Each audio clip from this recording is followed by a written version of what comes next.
പ്രതികരിക്കാൻ councillor VK. Minimol കൂടി ടെലിഫോണിൽ ചെയ്യുന്നുണ്ട്. നമസ്കാരം ശ്രീ മിനിമോൾ.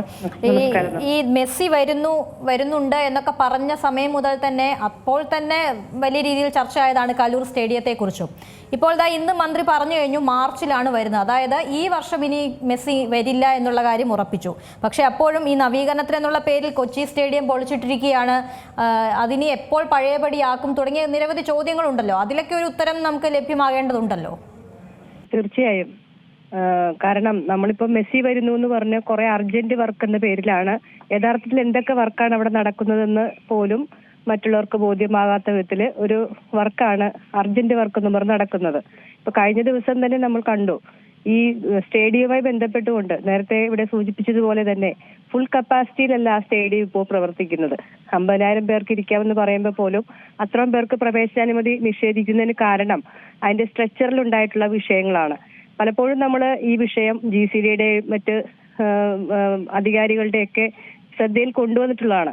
കഴിഞ്ഞ നമുക്കറിയാം, ശ്രീമതി ഉമാ തോമസ് MLA അവിടെ ഉണ്ടായ അപകടത്തെ തുടർന്ന് അത് ഒരുപാട് ചർച്ചാ വിഷയമായതാണ്. അപ്പൊ പോലും കൃത്യമായ ഒരു DPR തയ്യാറാക്കിക്കൊണ്ട് എന്തൊക്കെ റിനോവേഷൻ പ്രവർത്തികളാണ് അവിടെ തയ്യാറാക്കേണ്ടത്, എന്തൊക്കെയാണ് ആ സ്റ്റേഡിയത്തിന് സ്ട്രക്ചറിൽ സംഭവിച്ചിരിക്കുന്ന വ്യത്യാസങ്ങൾ, അവിടെ വാടകയ്ക്കെടുക്കുന്ന കടക്കാർ അവർക്ക് തോന്നിയ പോലെ അതിന്റെ സ്ട്രക്ചറിൽ മാറ്റങ്ങൾ ഉണ്ടെന്ന് പരാതിയുണ്ട്. അപ്പൊ അതൊക്കെ പരിശോധിച്ചുകൊണ്ട് അതിന്റെ കൃത്യമായ രീതിയിലുള്ള ഒരു സ്ട്രക്ചറൽ സ്റ്റെബിലിറ്റി നിലനിർത്തിക്കൊണ്ട് ആ സ്റ്റേഡിയം മുഴുവനായി റിനോവേറ്റ് ചെയ്യേണ്ടത് അത്യാവശ്യമാണ്. അതേപോലെ ഇവിടെ ഇപ്പോൾ ഞങ്ങൾ കഴിഞ്ഞ ദിവസം കോർപ്പറേഷൻ കൗൺസിലിൽ തന്നെ ഉന്നയിച്ചൊരു വിഷയമുണ്ട്. ചുറ്റുമതിൽ നിർമ്മാണം നടക്കുകയാണ്. ചുറ്റുമതിൽ നിർമ്മിക്കുന്നത് എത്രയോ വർഷങ്ങൾക്ക് മുമ്പ് കെട്ടിയ കരിങ്കൽ ഭിത്തിയിലെ മുകളിലേക്ക് 6 അടി 7 അടി പൊക്കത്തില് ഉയരത്തില് മതിൽ നിർമ്മാണം നടക്കുവാണ്. ഈ മതിൽ നിർമ്മാണം ശരിക്കും പറഞ്ഞിട്ടുണ്ടെങ്കിൽ അതിന്റെ ബേസ്മെന്റ് കറക്റ്റ് ചെയ്യാതെ മുകളിലേക്ക് ഇത്രയും വലിയ പൊക്കത്തിൽ കയറ്റി കെട്ടുമ്പോൾ വീണ്ടും അവിടെ ഒരു സുരക്ഷാ ഭീഷണി ഉണ്ടാവുകയാണ്. തോടിന്റെ നീരൊഴുക്ക് തടസ്സപ്പെടുത്തിയുള്ള നിർമ്മാണ പ്രവർത്തികൾ നടക്കുന്നുവെന്ന് കൗൺസിൽ പരാതി പറഞ്ഞ് കൗൺസിൽ സൂപ്രണ്ടിംഗ് എഞ്ചിനീയർ അവിടെ നേരിട്ട് വന്ന് പരിശോധിച്ച് അത് ശരിയാണ്, അതുകൊണ്ട് നിങ്ങൾ നിർത്തിവെക്കൂ, യഥാർത്ഥത്തിൽ എന്താണ് അവിടെ ചെയ്യുന്നതിന്റെ കറക്റ്റ് ഡീറ്റെയിൽസ് നൽകിയിട്ട് പണി തുടർന്നാൽ മതി എന്ന വാക്കാൽ നിർദ്ദേശം നൽകി തിരിച്ചു പോന്നിട്ട് പോലും അവിടെ എന്തൊക്കെയോ കാട്ടിക്കൂട്ടുകയും എന്തൊക്കെയോ ഒരു പുകമറ സൃഷ്ടിച്ചുകൊണ്ടുള്ള വർക്കുകൾ നടക്കുകയുമാണ് ചെയ്യുന്നത്. യഥാർത്ഥത്തിൽ തീർച്ചയായും കലൂർ ഇന്റർനാഷണൽ സ്റ്റേഡിയം, നമ്മുടെ അഭിമാനമായ ആ സ്റ്റേഡിയം കൃത്യമായ മെയിന്റനൻസ് നടത്തി ആളുകൾക്ക് അത് മുഴുവനായി ഉപയോഗപ്പെടുന്ന രീതിയിൽ അത് പബ്ലിക്കിന് വേണ്ടിയിട്ട് ഉപയോഗപ്പെടുത്തേണ്ടതാണ്.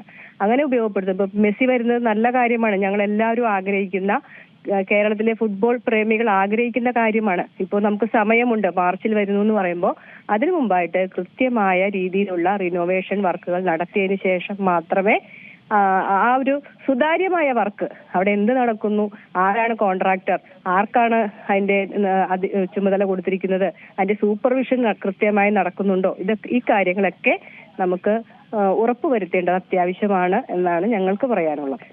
ശരി, വളരെ നന്ദി ശ്രീ മിനിമോൾ പ്രതികരിച്ചതിന്. ഏറ്റവും പുതിയ വാർത്തകളും വിശേഷങ്ങളും വിരൽ തുമ്പിലറിയാൻ സീ മലയാളം ന്യൂസ് എല്ലാ ഡിജിറ്റൽ പ്ലാറ്റ്ഫോമുകളിലും ലഭ്യം.